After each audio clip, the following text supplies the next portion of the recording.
তার শেষ কার্যদিবস বৃহস্পতিবার শেয়ার বিজনেস 24.com এর পক্ষ থেকে সবাইকে স্বাগত।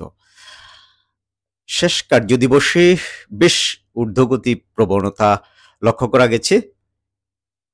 এর আগে যে ধরনের একটা ট্রেন্ড ছিল সেই ট্রেন্ডকে একটি মেজারমেন্ট দিয়ে কিন্তু নতুনভাবে বোঝা যাচ্ছে যে এই ঊর্ধ্বমুখী প্রবণতাটা কিন্তু স্থায়ী ধরনের হতে যাচ্ছে। কারণ লেনদেন এবং সূচক যখন একই সাথে কয়েকদিন স্টেবল অবস্থায় বাড়ে এবং যদি দর সংশোধন মাঝে মধ্যে হয়, যেটা কিন্তু স্বাভাবিক প্রক্রিয়া। এখন গত কয়েক দিনের যে মুভমেন্ট তাতে বোঝা যাচ্ছে যে বাজার কিন্তু একটি স্টেবল অবস্থার দিকে যাচ্ছে। কারণ আগের কার্যদিবস থেকে আজ কিন্তু লেনদেন বেড়েছে। আগের কার্যদিবসে যেখানে ৭৩৪ কোটি টাকার লেনদেন হয়েছিল, আজ কিন্তু সেখানে ৭৮৯ কোটি টাকার লেনদেন হচ্ছে। অর্থাৎ পুঁজিবাজারে কিন্তু টাকা ঢুকছে।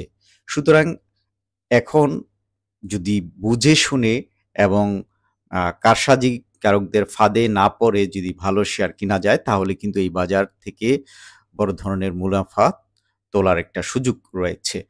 আজ ১৫৩টি প্রতিষ্ঠানের ঢাকা স্টক এক্সচেঞ্জে দর বেড়েছে এবং কমেছে ১৮০টির, এবং ৬৩টি প্রতিষ্ঠানের দর ছিল অপরিবর্তিত। এবার আমরা দেখি যে আজ কিন্তু ৪টি প্রতিষ্ঠানের হল্টেড হয়েছে। এর মধ্যে বিবিএস কেবল ১.৫ টাকা বেড়ে ১৭ টাকা ৩০ পয়সায় হল্টেড হয়েছে। তবে বিনিয়োগকারীদের অবশ্যই দেখে শুনে বিনিয়োগের সিদ্ধান্ত নিতে হবে, কারণ এখনো কিন্তু একটি গুজব ছড়িয়ে একটি কারসাজি চক্র বাজারে দুর্বল শেয়ারগুলো হল্টেড করছেন। সেরকম একটি শেয়ার কিন্তু বলা যায় বিবিএস কেবল, কারণ এই প্রতিষ্ঠানটির কিন্তু লোকসানে রয়েছে। পি রেশিও কিন্তু -7.90 এবং ইপিএস -2.19 শেয়ার প্রতি আয়, অর্থাৎ লোকসান গুনেছে প্রতিষ্ঠানটি। এবং এনএভি ৩০ টাকা ৪২ পয়সা যদিও ঠিক আছে, তবে এই প্রতিষ্ঠানটি গত ১ বছর আগে যেখানে 38% নেগেটিভ রিটার্ন দিয়েছিল, সেখানে গত ৬ মাসে থেকেই কিন্তু পজিটিভ রিটার্নে আসছে। যেমন ৬ মাসে ১%, ৩ মাসে ৫%, ৩০ দিন আগে কিন্তু ১৫% দর বেড়েছে এবং ১৫ দিনে ১৯%। আজ কিন্তু 9.49% দর বেড়ে এই প্রতিষ্ঠানটি হল্টেড হলো। এখন এই শেয়ারটি যেহেতু একটি লোকসানি প্রতিষ্ঠান, সুতরাং আপনারা দেখে শুনে কিন্তু এই শেয়ারটির ব্যাপারে সিদ্ধান্ত নিতে হবে। এরপরে আমরা দেখব যে জিএসপি ফাইন্যান্স কোম্পানি, এই কোম্পানিটিও কিন্তু একটি দুর্বল কোম্পানি। শেয়ার প্রতি লোকসান গুনেছে প্রতিষ্ঠানটি ৬ টাকা ৬৭ পয়সা। অর্থাৎ ২টি শেয়ার যে হল্টেড হলো, হল্টেড হওয়া শেয়ারটি দেখেন লোকসানি প্রতিষ্ঠানগুলো হল্টেড হলো। তো সুতরাং এটা কিন্তু স্বাভাবিক না। এই প্রতিষ্ঠানটির দর ৪০ পয়সা বেড়ে ৪ টাকা ৮০ পয়সা হল্টেড হয়েছে। জিএসপি ফাইন্যান্সের এই ছিল তথ্য। এরপরে ৩ নম্বরে যে প্রতিষ্ঠানটি হল্টেড হয়েছে আজ, সেগুলো খুলনা পাওয়ার কোম্পানি লিমিটেড। এই প্রতিষ্ঠানটির দর ১ টাকা বেড়ে আজ ১১ টাকা ২০ পয়সায় হল্টেড হয়েছে। যদিও এই প্রতিষ্ঠানটির শেয়ার প্রতি আয় রয়েছে, শেয়ার প্রতি আয় করেছে ১৭ পয়সা এবং এর পি রেশিও কিন্তু অনেক হাই, 65.88। সুতরাং এসব শেয়ারের ব্যাপারে কিন্তু দেখে শুনে বিনিয়োগের সিদ্ধান্ত নিতে হবে। অন্যদিকে ৪ নম্বর যেই শেয়ারটি হল্টেড হয়েছে, সেই শেয়ারটি হলো রহিমা ফুড। এই রহিমা ফুড সম্পর্কে অনেকে জানতে চেয়েছেন। রহিমা ফুড অবশ্য একটি লাভজনক প্রতিষ্ঠানই, ৩৫ পয়সা শেয়ার প্রতি আয় করেছে সর্বশেষ, কিন্তু পি রেশিওর দিক দিয়ে অনেক হাই রিস্কে চলে গেছে এই শেয়ারটি, ৩৫০। সুতরাং এই শেয়ারটি দেখা গেল যে মুভমেন্ট যেখান থেকে শুরু হয়, যে গত ২৮ মে এই প্রতিষ্ঠানটির দর ছিল ৬৪ টাকা ৯০ পয়সা, সেখানে আজ কিন্তু ১২২ টাকা ৭০ পয়সায় দাঁড়িয়েছে। সুতরাং এই শেয়ারটি ১ বছর আগে -10% লোকসান ছিল বা লোকসান গুনেছেন। তারপরে কিন্তু এই শেয়ারটির দর কিন্তু বাড়ছে। ৬ মাসে ৪১%, ৩ মাসে ৫৬%, ৩০ দিনে ৭৫%, ১৫ দিনে ৪৪%, আজ কিন্তু 9.95% দর বাড়লো। অর্থাৎ এই যে ১২২ টাকা ৭০ পয়সায় দেখা গেল যে একটা টপ লেভেলে বা একদম এই শেয়ারটির যে পরিমাণ বাড়ার কথা ছিল তার থেকেও কিন্তু বেশিটা বেড়েছে, এটা বলাই যায়। সুতরাং এসব শেয়ার যখন একটি শেয়ারের দর সর্বোচ্চ পর্যায়ে চলে যায় তখন কিন্তু ওই শেয়ারটা কেনাটা ঝুঁকিপূর্ণ হয়ে পড়ে। আমরা কেবল শেয়ারের বিশ্লেষণ বা মতামত তুলে ধরে থাকি, কিন্তু আমরা কাউকেই শেয়ারটি কিনবেন বা কিনবেন না নিরুৎসাহিত এরকম না। কারণ কেনা এবং বেচার সিদ্ধান্ত একান্তই যার ব্যক্তিগত। এই ব্যাপারে sharebusiness24.com এর কোনো আ আ দায়ী থাকবে না। যদি আপনারা কোনো শেয়ার কিনে আ লোকসান হন বা কিনে লাভবান হন, সেটাতেও sharebusiness24.com এর কোনো দায়-দায়িত্ব থাকবে না। কারণ sharebusiness24.com একটি অনলাইন সরকার নিবন্ধিত অনলাইন নিউজ পোর্টাল। এখানে বিনিয়োগকারীদের সচেতন করার জন্যই বিভিন্ন তথ্য আমরা দিয়ে থাকি এবং তুলে ধরে থাকি। সেই প্রচেষ্টা থেকেই কিন্তু আমরা এই আলোচনাগুলো করে থাকি।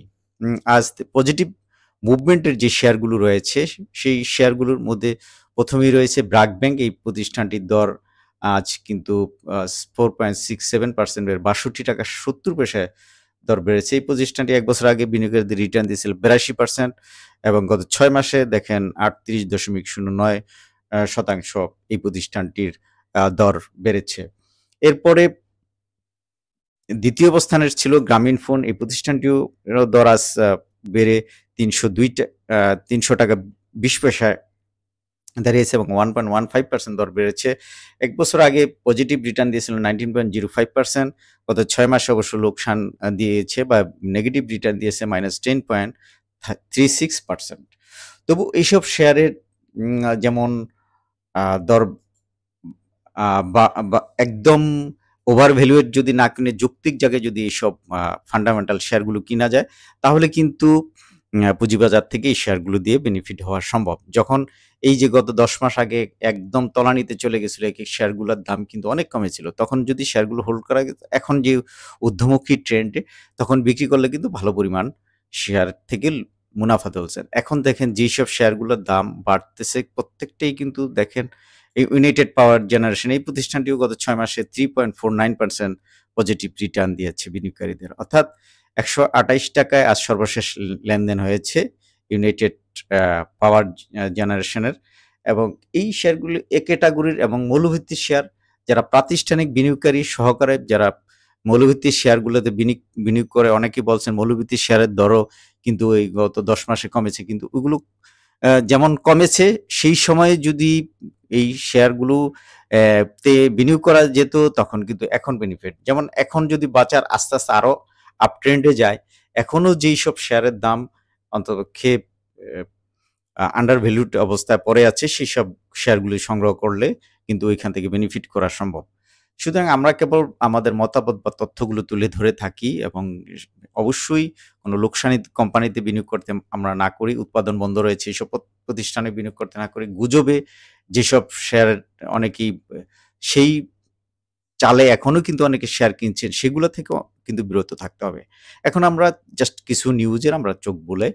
প্রথম দেখব যে শেয়ারের অস্বাভাবিক উত্থানে ডিএসই সতর্কবার্তা দিয়েছে একটি প্রতিষ্ঠান কি এর স্টাইল ক্রাফটের শেয়ার দর বৃদ্ধি নিয়ে কোম্পানি কর্তৃপক্ষের কাছে নোটিশ দিয়েছিল ডিএসসি। এর জবাবে কোম্পানিটি বলছে যে তাদের কাছে কোনো মূল্য সংবেদনশীল তথ্য নেই। দ্বিতীয়টি হলো পুরনো যন্ত্রপাতি কিনছে আলহাজ টেক্সটাইল, এরকম একটি খবর রয়েছে। শেয়ার বাজারে তালিকাভুক্ত আলহাজ টেক্সটাইল পর্ষদ উৎপাদন সক্ষমতা বাড়াতে পুরাতন মেশিনারিজ কেনার সিদ্ধান্ত নিয়েছে, ঢাকা স্টক এক্সচেঞ্জ এ তথ্য জানিয়েছে। ৩ নম্বরে একটি খবর রয়েছে যে ৳২৯৬ কোটি মানি লন্ডারিং ৩ আর্থিক প্রতিষ্ঠানের পরিচালকদের দেশ থেকে নিষেধাজ্ঞা চেয়ে দুদকে চিঠি দিয়েছে। এইসব কোম্পানির ব্যাপারে অবশ্যই সতর্কতা হতে হবে। প্রতিষ্ঠানগুলো হলো prime finance and investment limited, PFI securities limited এবং প্রাইম ফাইন্যান্স ক্যাপিটাল।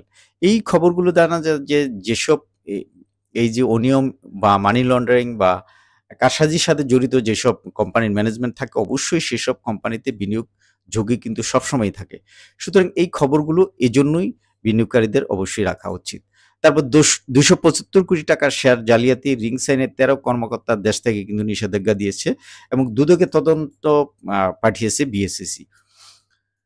এবং এলআর গ্লোবালের ৬ ফান্ডের ৳৪৯ কোটি ফেরত না দিলে ৳৬০ লাখ জরিমানা করবে বিএসইসি। বিএসইসির এক পর্ষদ সভায় এলআর গ্লোবাল ফান্ড যে সেই ফান্ডে। সুতরাং এই ফান্ডে বিনিয়োগ করাও কিন্তু এখন ঝুঁকিপূর্ণ হয়ে গেল। আর বিনিয়োগকারীদের নাগালের বাইরে চলে গেছে ৪ শেয়ার, অর্থাৎ আজকে যেই ৪ টি শেয়ার হল্টেড হয়েছে, অর্থাৎ এই শেয়ারগুলো কিন্তু কেউ কিনতে পারেনি। সেই খবরটি এখানে রয়েছে। অন্যদিকে আজ বেশ কিছু খবর রয়েছে, যেমন পদ্মা ইসলামী লাইফ ইন্স্যুরেন্স সর্বোচ্চ দরপতন হয়েছে প্রতিষ্ঠানটির। আর বিনিয়োগকারীদের সচেতনতা বাড়াতে বিএসইসি একটি আইপিও সেমিনার করেছে, একটু খবর রয়েছে। তারপর দর বৃদ্ধির শীর্ষে রয়েছে আজ রহিমা ফুড, লেনদেনের শীর্ষে ছিল ব্র্যাক ব্যাংক। এরপরে বিএসইসির পরিচালক হয়েছেন মনির হোসেন, একটি খবর রয়েছে। আর লাফার্জ হোলসেলের পর্ষদ সভা হবে 23 জুলাই।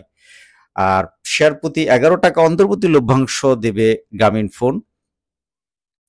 এই ছিল পুঁজিবাজারের মোটা দাগে কিছু কোম্পানির খবর। অন্যদিকে সেনা ইন্স্যুরেন্সের আয় বেড়েছে 38%, এরকমটি খবর জানিয়েছে। আর বিএফআইসির পর্ষদ সভা হবে 23 জুলাই। সবাইকে অসংখ্য ধন্যবাদ জানিয়ে আজকের মতো এখানেই শেষ।